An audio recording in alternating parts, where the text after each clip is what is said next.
Livro de Atos dos Apóstolos, capítulo 18. Paulo encontra Priscila e Áquila em Corinto. Algum tempo depois, Paulo deixou Atenas e foi para Corinto. Ali encontrou um judeu chamado Áquila, natural do Ponto, que havia chegado recentemente da Itália com sua esposa Priscila, depois que Cláudio César expulsou todos os judeus de Roma. Paulo foi morar e trabalhar com eles, pois eram fabricantes de tendas como ele. Todos os sábados, Paulo ia à sinagoga e buscava convencer tanto judeus como gregos. Depois que Silas e Timóteo chegaram da Macedônia, Paulo se dedicou totalmente à pregação da palavra e testemunhava aos judeus que Jesus era o Cristo. Mas quando eles se opuseram a Paulo e o insultaram, ele sacudiu o pó da roupa e disse: "Vocês são responsáveis por sua própria destruição. Eu sou inocente. De agora em diante pregarei aos gentios." Então saiu dali e foi à casa de Tício Justo, um gentil temente a Deus que morava ao lado da sinagoga. Crispo, o líder da sinagoga, e toda a sua família creram no Senhor. Muitos outros em Corinto também ouviram Paulo, creram e foram batizados. Certa noite o Senhor falou a Paulo numa visão: "Não tenha medo. Continue a falar e não se cale, pois estou com você e ninguém o atacará, nem lhe fará mal, porque muita gente nesta cidade me pertence." Então Paulo permaneceu ali 1 ano e meio ensinando a palavra de Deus. Quando Gálio se tornou governador de Acaia, alguns judeus se levantaram contra Paulo e o levaram diante do governador para ser julgado.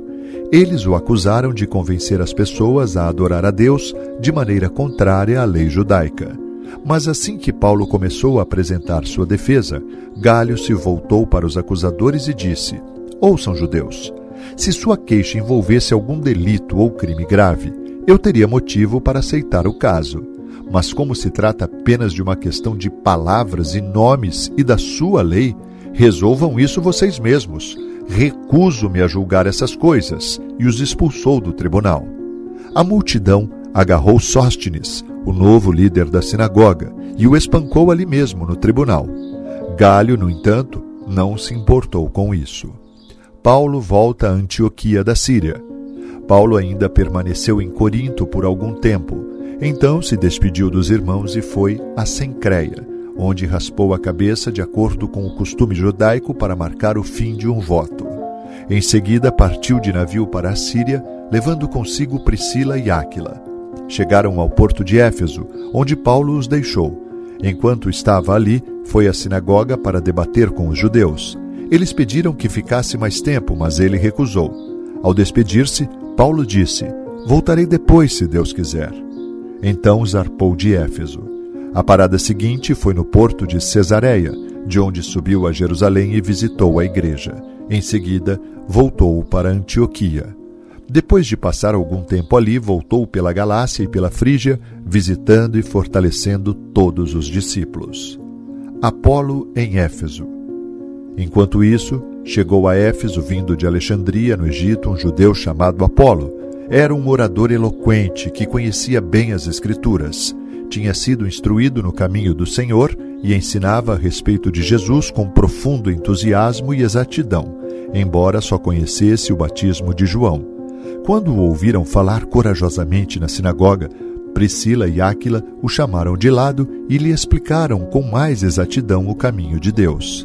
Apolo queria percorrer a Acaia, e os irmãos de Éfeso o incentivaram. Escreveram uma carta aos discípulos de lá, pedindo que o recebessem bem.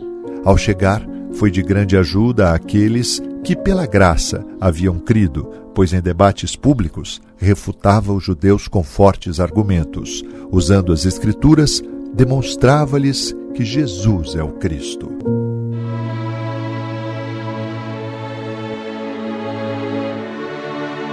Santo, santo, santo é o Senhor, Pai. Toda a terra está cheia da Tua glória.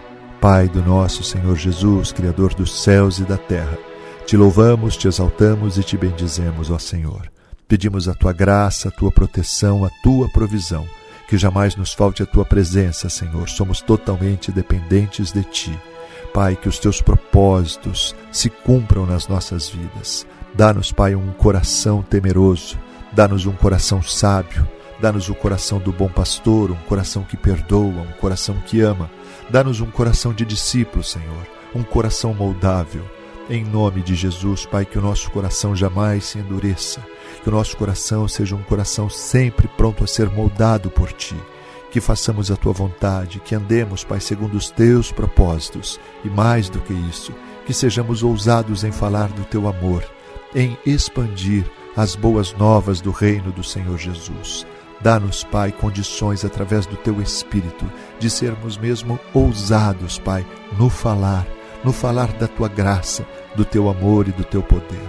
Mas sabemos também, Pai, que mais do que palavras são as nossas ações, as nossas atitudes, que o nosso proceder, Pai, testemunhe o Teu amor, que a nossa maneira de ser e de viver fale de maneira poderosa aos corações daqueles que ainda não Te conhecem. Usa-nos, Pai, de maneira poderosa. Esse é o desejo do meu coração. Guarda-nos e livra-nos de todo o mal. Guarda a nossa casa, os nossos familiares, os nossos negócios. Oramos agradecidos no poderoso e precioso nome de Jesus, nome que está acima de todo nome. Amém e amém. Graças a Deus.